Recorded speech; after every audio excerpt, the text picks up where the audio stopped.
ఇక హిందూ ధర్మానికి సాక్ష్యంగా రాజధాని అమరావతిని నిర్మిస్తున్నాము అంటూ ఉన్నారు ముఖ్యమంత్రి చంద్రబాబు నాయుడు.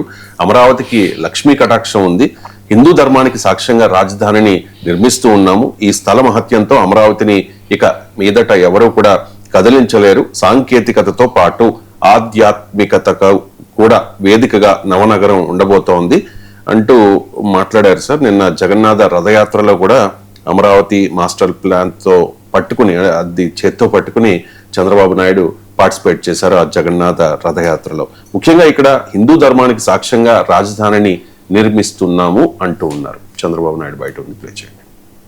నేను ఎప్పుడూ చెప్పేవాడిని, అమరావతి ప్రజా రాజధాని, అమరావతి దేవతల రాజధాని, ఈ రెండు కలిసిన ప్రదేశం మన అమరావతిని మరొకసారి మీ అందరికీ గుర్తు చేస్తున్నాను.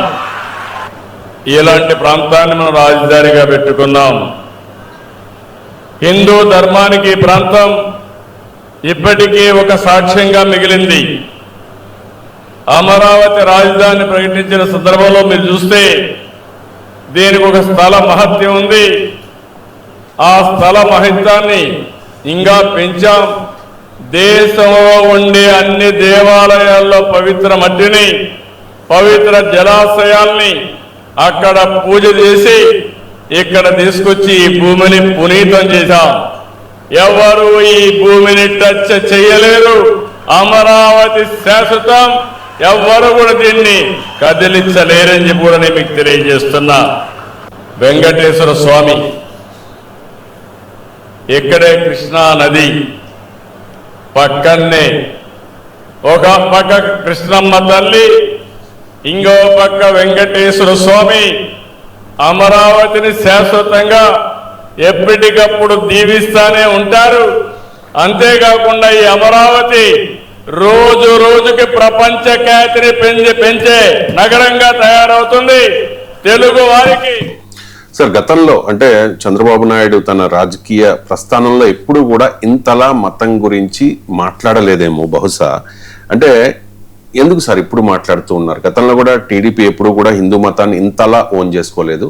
చెప్తూ ఉన్నారు హిందూ ధర్మానికి సాక్ష్యంగా రాజధానిని నిర్మిస్తాము అని చెప్పేసి. అంటే హిందూ ధర్మానికి సాక్ష్యంగా అమరావతి ఉంది అన్నారు, నిజమే అది కదా. అది హిందూ పిలిగ్రిమ్ సెంటర్ కాదని ఎవరు అన్నారు కదా. హిందూ ధర్మానికి సాక్ష్యమే కాదు, బౌద్ధ ధర్మానికి కూడా సాక్ష్యం అది. మీకు అమరావతి మీకు ధాన్యకటక నగరంగా, శాతవాహనుల రాజధానిగా, ఈవెన్ కాలచక్ర మహాసభలు కూడా జరిగాయి అక్కడ. మీకు అమరావతిలో మీకు కాలచక్ర మహాసభలు అంటే బౌద్ధములో చాలా కీలకమైన దలైలామా కూడా వచ్చారు. అందువల్ల హిందూ ధర్మానికి కాదు బౌద్ధ ధర్మానికి కూడా అమరావతి సాక్ష్యం. కానీ అల్టిమేట్ గా రాజధానులు రాజ్యాంగ ధర్మానికి సాక్షిగా రాజధానుల నిర్మాణం జరగాలి. ఇక్కడ మీ అబ్జర్వేషన్ కరెక్ట్. ఎందుకంటే ఎప్పుడు కూడా Chandrababu Naidu political history 40 years తీసుకుంటే, ఒక దశలోనైతే భారతీయ జనతా పార్టీని వ్యతిరేకించడానికి మాది secular party, BJP communal party, మేము ఆ పార్టీతో కలవడం ఇట్స్ ఏ హిస్టారిక్ బ్లండర్, చారిత్రక తప్పిదం అన్నారు చంద్రబాబు నాయుడే. సో అందువల్ల మీకు ఆ పాలిటిక్స్ అంటే ఎలా మారుతుంటాయి అనే దానికి ఉదాహరణ. రాజకీయ నాయకులు చాలా డైనమిక్ గా ఉంటారు. మీరు గమనించండి, P4 గురించి ఇప్పుడు మాట్లాడుతున్నారా? కొన్ని నెలలైంది P4. ఒక దశలో అయితే రోజు P4 లేకుండా ఉండేది కాదు. ఒక్కసారి ఆంధ్రజ్యోతిలో ఒక ఆర్టికల్ వచ్చింది, మన రాధాకృష్ణ విశ్లేషణ వచ్చింది, చంద్రబాబుకు P4 పిచ్చి అని. తెల్లారి నుంచి P4 బంద్. మీరు గమనించండి. సో ఎక్కడ P4 డిస్కషనే లేదు, అసలు ఎక్కడ P4 ప్రస్తావన కూడా లేదు. అలాగే మీకు గొడ్డు కొవ్వు పంది కొవ్వు అనేది లేకుండా పేపర్లు ఉండేది కాదు. మీకు బాత్రూమ్ కెమికల్స్, తిరుపతి లడ్డు లేకుండా అసలు పేపర్లు ఉండేది కాదు. మీకు మనం ఎన్నిసార్లు మాట్లాడుకున్నాం మనం, కానీ వాళ్ళు అసలు పేపర్లో కనబడక్క పేజీ వాళ్ళు ఎన్ని రోజులైంది. మరి ఎవరైనా అరెస్ట్ అయ్యారా? కేసు ఏమైనా తేలిందా? సిట్ ఇచ్చిందా నివేదిక? మనకేం తెలుసా? ఎవరన్నా చిన్నప్పని తప్ప ఇంకెవరిని అరెస్ట్ చేయలే కదా. ఆఖరికి టీటీడీ చైర్మన్ దాకా రాలేగా. జగన్ తర్వాత జగన్ అయితే అసలు ముచ్చటలే, జగన్ ముట్టుకోమని చెప్పేసి పవన్ కళ్యాణ్ అసెంబ్లీలో చెప్పారు కదా, మేము ఆ ప్రభుత్వ అధినేతలు కాదు, మా దృష్టి ప్రభుత్వ అధినేత కాదు అని 1కి 3 సార్లు వక్కానించి చెప్పారు. మరి ఏమైపోయింది? ఆగిపోయింది కదా. నేను మీకు నాయకుల ఢిల్లీ పర్యటన తర్వాత ఆగిపోయింది, అసలు కంప్లీట్గా ఆగిపోయింది. మీరు గమనించండి ఎందుకు మరి తిరుపతి లడ్డు వ్యవహారం కదలిక లేదు, ఏమీ లేదు చూడండి మీరు టోటల్గా. సో పోనీయండి, విషయం సాల్వ్ అయింది, మీరు దొంగలు దొరికారు, వాళ్ళకి శిక్షలు పడ్డాయి, ప్రాబ్లం లేదు, సాల్వ్ అవుతుంది.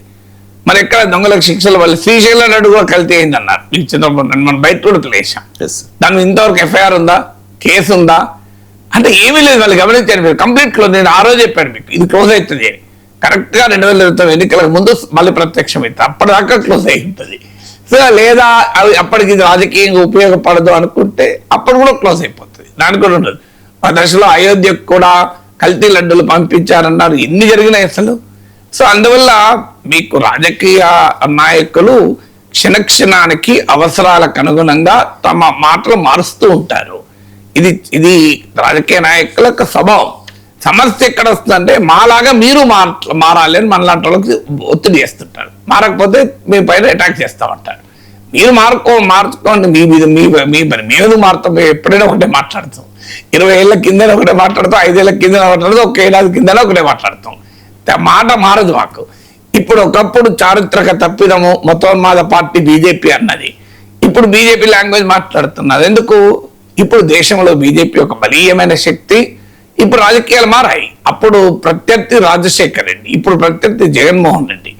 రాజశేఖర్ రెడ్డి మత విశ్వాసాలు ఏంటి అనేది రాజశేఖర్ రెడ్డి మరణించేంత వరకు ఎవరికి చర్చ రాలేదు, డిస్కషన్ లేదు. అడపా తిరుపతిలో అన్యమత అనే ఇలాంటి మాటలు మినహా సమాజంలో ఒక పెద్ద డిబేట్గా, పొలిటికల్ డిబేట్గా టీడీపీ కూడా చేయలేకపోయింది. కానీ జగన్మోహన్ రెడ్డికి వచ్చే వరకు జగన్మోహన్ రెడ్డి మత విశ్వాసాలను తెలుగుదేశం పార్టీ ఒక రాజకీయ ఆయుధంగా మలుచుకుంది. అందుకే మీకు జగన్మోహన్ రెడ్డి క్రిస్టియన్ గుర్తు చేయడం కానీ, జగన్మోహన్ రెడ్డికి తిరుపతి పర్యటన పైన తిరుమలకు వెళ్ళిన అంశాలు వివాదాస్పదం చేయడం కానీ, ఇవన్నీ కూడా మనకు నిరంతరం జరుగుతూ ఉంటాయి చూడండి. అందువల్ల జగన్మోహన్ రెడ్డికి క్రిస్టియన్ ఓటు జగన్మోహన్ రెడ్డికి లాయల్గా ఉన్న మాట కూడా నిజం, అది కూడా ఒక కారణం అయి ఉండొచ్చు. ఎలాగో క్రిస్టియన్ ఓటు జగన్మోహన్ రెడ్డి వెనకాల ఉంది. హిందూ ఓటు అన్న తనకు ర్యాలీ అయితే మెజారిటీ హిందూసే కదా సమాజంలో, తమకు లాభం అవుతుంది అనేది ఒక రాజకీయ వ్యూహం అయి ఉండాలి. అందుకే మీకు ఇక్కడ ఆంధ్రప్రదేశ్లో బీజేపీ లేదు, ఎలాగూ పోటీ లేదు. ఇప్పుడు బీజేపీ ఉంటున్నామో తెలుగుదేశానికి అవకాశం కూడా రాదు. బీజేపీ ఉన్న చోట తెలుగుదేశానికి ఎట్లా అవకాశం వస్తుంది? బీజేపీ లేకపోగా బీజేపీ టీడీపీతో పొత్తులో ఉంది, ఇంకా పంచాయతీ లేదు. సో అందువల్ల బీజేపీ లేని రాజకీయ పరిస్థితిని తనకు అనుకూలంగా మలుచుకోవడానికి టీడీపీ ఎత్తుగడ. ఎలాగూ హిందూ కన్సాలిడేషన్ అనేది బీజేపీ చేయడం లేదు గనక, బీజేపీ తమతో పాటే కూటమిలో ఉంది గనక ఆ హిందూ ఓట్ కన్సాలిడేషన్ కు చంద్రబాబు నాయుడు ఎత్తుగడ. అందుకే మీరు గమనించండి, ఆర్ఎస్ఎస్ చీఫ్ తో కలిసి మీకు మాట్లాడుతుంటారు. ఇప్పుడు జగన్నాథ యాత్రలో పాల్గొంటూ మతాన్ని రాజధానిని మిళితం చేస్తూ ఉంటారు. తిరుపతి లడ్డుపై కూడా ఇంత వివాదం చేశారు. సో ఇవన్నీ కూడా మీకు బీజేపీ హిందుత్వ పాలిటిక్స్ ఆంధ్రప్రదేశ్లో పవర్ఫుల్గా లేదు గనక, ఆ గ్యాప్ ఉంది గనక ఆ గ్యాప్ను తాము పూడ్చుకుందామనేది, తాము ఉపయోగించుకుందామనేది తెలుగుదేశం ఎత్తుగడ. ఈ ఎత్తుగడ్డ తాత్కాలికంగా ప్రయోజనాలు ఇవ్వవచ్చు, నేను కాదని కూడా అన్నాను. కానీ లాంగ్ టర్మ్ లో ఎప్పుడు కూడా హిందుత్వ పాలిటిక్స్ కు సింబల్ గా చంద్రబాబు నాయుడు చూడరు. మోడీనే చూస్తారు, బీజేపీనే చూస్తారు. ఇవాళ బీజేపీ టీడీపీ సంబంధాలు బాగున్నాయి కనుక పంచాయతీ లేదు.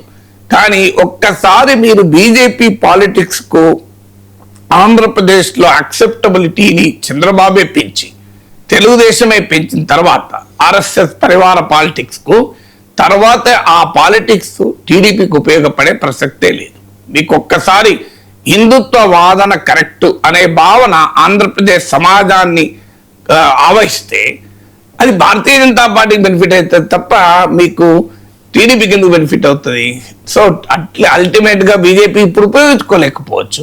కానీ ఇప్పుడు మీ పొలంలో వచ్చి వేరే వాళ్ళు విత్తనాలు వేస్తారు, మీరు పట్టించుకోరు, దున్నుతారు, మీరు పట్టించుకోరు, విత్తనాలు వేస్తారు, మీరు పట్టించుకోరు, నీళ్లు నారు పెడతారు, పట్టించుకోరు, మీరు నీరు పోస్తారు, పట్టించుకోరు. నీరు పోసి పంట కోతకు వచ్చినాక మీరు వెళ్తారు. పంట ఎవరిది అవుతుంది? మీది అవుతుందా వాళ్ళది అవుతుందా? సో రేపు ఏమైనా పంచాయతీ రెవెన్యూ వాళ్ళ దగ్గర పోతే నా పొలంలో ఎవరు పంట వేస్తే నాకే కదా, అల్టిమేట్గా మీ పొలం కదా, అల్టిమేట్గా మీరు ఓనర్ కనుక ఎవరు దున్నినా, ఎవరు విత్తనాలు వేసినా, ఎవరు ఎరువులు వేసినా, ఎవరు నారు పోసినా ఎవరు నీరు పోసినా కోత సమయంలో అది నీదే అవుతుంది నీ పొలం గనక. ఇది కూడా అంతే. ఇప్పుడు హిందుత్వ పాలిటిక్స్ కు సారవంతంగా ఆంధ్రప్రదేశ్ నేలను టీడీపీ, చంద్రబాబు నాయుడు, పవన్ కళ్యాణ్లు దాన్ని మారుస్తున్నారు. విత్తనాలు వేస్తున్నారు, ఎరువులు వేస్తున్నారు, హిందుత్వ రాజకీయ వటవృక్షానికి నాటుతున్నారు. అది రేపు వటవృక్షం అయిందనుకోండి, మీకు ఆటోమేటిక్ గా బెనిఫిట్ ఆ ఫలాలు ఇచ్చే టైంలో భారతీయ జనతా పార్టీ వస్తుంది. వీళ్ళు ఎందుకుంటారు? మీరు హిందుత్వ వృక్షం మహావృక్షమై ఫలాలు, హిందుత్వ పాలిటిక్స్ నేను చెప్పే మహావృక్షమై ఫలాలు ఇచ్చే సమయంలో, రాజకీయ ఫలాలు ఇచ్చే సమయంలో బీజేపీ వచ్చి కోసుకుంటుంది. వీళ్ళకి అవకాశం ఇస్తుంది ఎప్పుడు. సో అందువల్ల టీడీపీకి అయితే అర్థమవుతుంది. లాంగ్ టర్మ్ లో అర్థమైనా అప్పటికి ఉపయోగం ఉండదు. మమతా బెనర్జీ చేసింది అదే కదా. బీజేపీతో పొత్తు పెట్టుకుని బెంగాల్లో బీజేపీకి ఎంట్రీ ఇచ్చింది. ఏం జరిగింది? అక్కడికి మమతా బెనర్జీని ఫుట్బాల్ ఆడుతుంటే ఆమె బంగాళాఖాతంలో వాడవాలా లేకుంటే బెంగాల్లో ఉండాలా అర్థం కాని పరిస్థితులు నెట్టివేయబడ్డది. మమతా బెనర్జీ దుస్థితి మనం చూస్తున్నాం కదా. ఎంట్రీ ఇచ్చింది బీజేపీ, ఎంట్రీ ఇచ్చింది మమతా బెనర్జీ. లెఫ్ట్ కు వ్యతిరేకంగా పోరాడటానికి బీజేపీ సహకారాన్ని తీసుకున్నది.